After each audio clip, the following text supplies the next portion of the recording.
Tonight, Monterey Park is remembering the 11 people who were killed during a mass shooting exactly 1 year ago.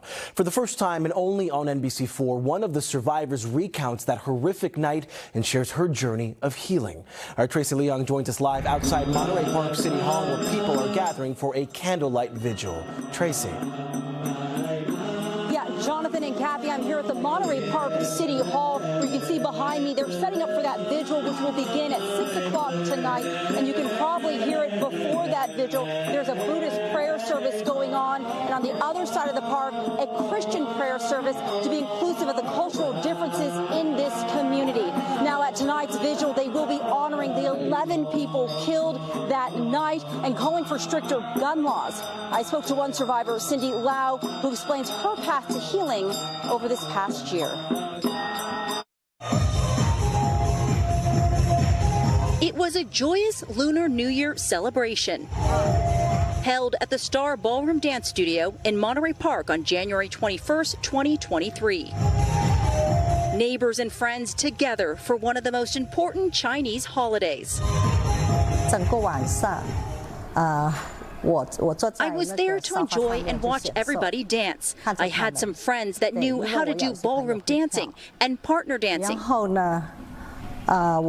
Cindy Lau remembers performing her choreographed dance when she thought she heard firecrackers, a common Chinese tradition during the festivities meant to scare off evil spirits. We were so into the music and the dance, we didn't even notice the shooter came in. I saw this couple dancing together, and then they fell onto the floor. The firecrackers Lau thought she heard were actually gunshots. At first, people were yelling, "Hey, get out of here, it's not safe." And I couldn't really hear what they were saying. I didn't know what was happening. Lau immediately dropped to the floor and hid under some balloons near the window, waiting for the gunfire to stop. At that time, I was very scared and dared not to move. When Lau got a glimpse of the gunman, she was shocked to see an older Asian man behind this gruesome mass shooting. I was thinking to myself,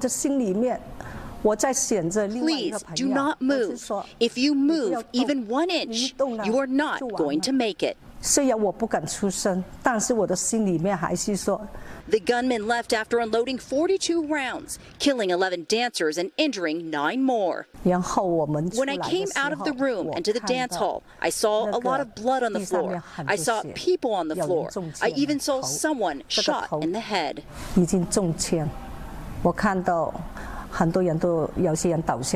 Lau and nearly 40 others at the studio that night were not physically injured, but the psychological trauma has caused emotional distress, often triggered by the sight of red lights that bring Lau back to the night her friends were murdered. Thinking about that night, all the lives that were lost, those who were injured, I still feel pain and sorrow in my heart.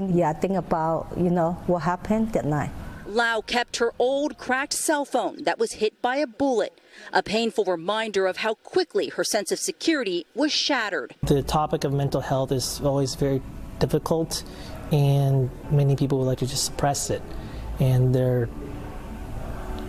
it's in the culture, it's not natural to share, and also, to share about, to think about it, it's also triggering and kind of relive that trauma. Pastor Eric Chen has been a key resource for Lau and other survivors of the Monterey Park mass shooting, most of whom are older first-generation Asian Americans who rarely seek help for mental trauma. We have to find more creative ways, and especially not in the traditional Western mode of talking to a therapist as the solution, and we have to look at things more holistically.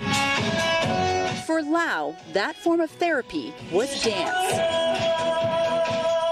After the deadly dance hall shooting, it took Lau several months before she was ready to return. So everybody get ready.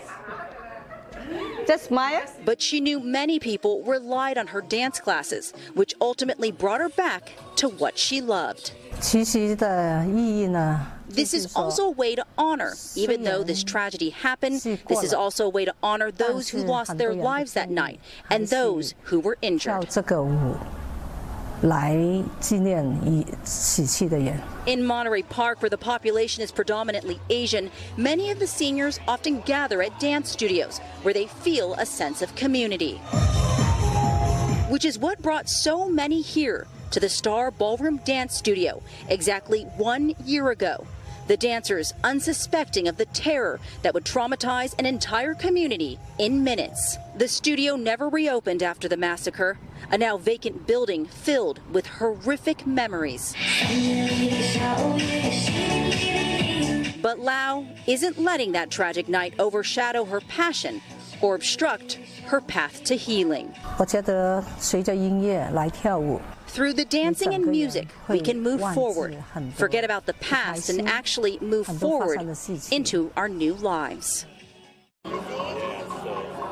Cindy Lau will be performing her line dancing with her group tonight at a special celebration of life event that's happening later after the vigil. Now out here you can see they are holding prayer services. There's a Buddhist prayer service right over here that began at 5 o'clock.